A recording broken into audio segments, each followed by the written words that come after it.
Social media ఆధారంగా మనకు కేటీఆర్ మీద అందవచ్చిన న్యూస్ ఏంటంటే ఆ ప్రభాకర్ రావుతో ఆయన కలుసుకున్నాడు అమెరికాలో. ఆ ఫోన్ ట్యాపింగ్ కేసులో ప్రభాకర్ రావుతో కేటీఆర్ కలిసిండు. అమెరికాలో ప్రభాకర్ రావుతో కేటీఆర్ రహస్య మంతనాలు జరిపిండు. స్క్రిప్ట్ ప్రకారం నడుచుకోవాలని ఎస్ఐబి మాజీ చీఫ్కు సూచించిందని చెప్పేసి మనకు తెలియవస్తున్నాయి. కుట్రపూరితంగా వ్యవహరిస్తున్న బీఆర్ఎస్ వర్కింగ్ ప్రెసిడెంట్ కేటీఆర్ కేసును తప్పుదోవ పట్టించేలా వ్యవహరిస్తున్న కేటీఆర్ ఈ కేసులో విచారణకు దూరంగా ఉన్న ఏకైక వ్యక్తి ప్రభాకర్ రావు ప్రస్తుతం అమెరికాలో ఉన్నాడు.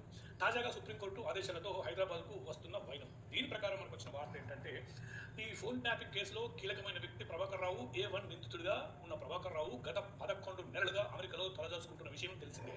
సుప్రీంకోర్టు ఆదేశాలతో సిట్ విచారణకు హాజరు కానున్నాడు. ఎస్ఐబి మాజీ చీఫ్గా నాటి ప్రభుత్వ పెద్దల ఆదేశాలతో ఫోన్ ట్యాపింగ్కు పాల్పడినట్టుగా తీవ్రమైన ఆరోపణలు ఎదుర్కొంటున్నాడు. కేసు ఫైల్ అయినప్పటికీ ఆయన అమెరికాలోనే ఉంటున్నాడు.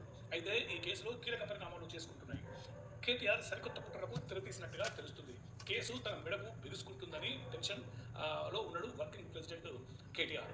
ఈ నేపథ్యంలో ప్రభాకర్ రావుతో రహస్య చర్చలు జరిపిందని చెప్పి మనకు సమాచారం అందవస్తున్నది.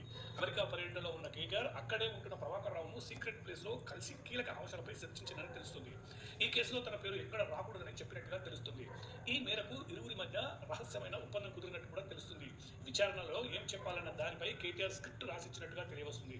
ఏం చెప్తే కేసు వీగిపోతుందో దానికి తగ్గట్టుగా మాట్లాడాలని సూచించినట్టుగా కూడా మనకు తెలియవస్తుంది. ఈ విషయంపై ముందే లాయర్లతో కూడా కేటీఆర్ మాట్లాడిందని తెలియవస్తుంది. గత కొన్ని నెలలుగా ప్రభాకర్ రావును ఇండియాకు రప్పించేందుకు ప్రభుత్వం తీవ్రమైన కృషి చేస్తున్న విషయం కూడా తెలిసిందే. అయితే సుప్రీంకోర్టు స్పష్టమైన ఆదేశాలతో ఆయనను ఇండియాకు తిరిగి రాక తప్పడం లేదు. సిట్ విచారణకు హాజరు కావాల్సి ఉంది. అయితే ఈ విచారణలో ఏం చెప్తారని ఆసక్తికరంగా మారింది. అప్పటి ప్రభుత్వ పెద్దల గుట్టు మట్లు విప్పుతారా అన్న చర్చ కూడా జరుగుతుంది.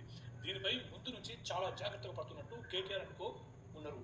ప్రభాకర్ రావు విచారణ సందర్భంగా కూడా అదే స్థాయిలో అప్రమత్తంగా ఉండాలని భావిస్తోంది. సో ఇది ఏది ఏమైనా కూడా కేటీఆర్ ఒక కుట్రపూరితంగా అమెరికాలో ఆయనను కలుసుకొని దానికి ఒక స్క్రిప్ట్ రాసిందని తెలియవస్తుంది. మరి ఏది రేపు రాబోయే రోజుల్లో ఏది జరుగుతుందో వేచి చూద్దాం.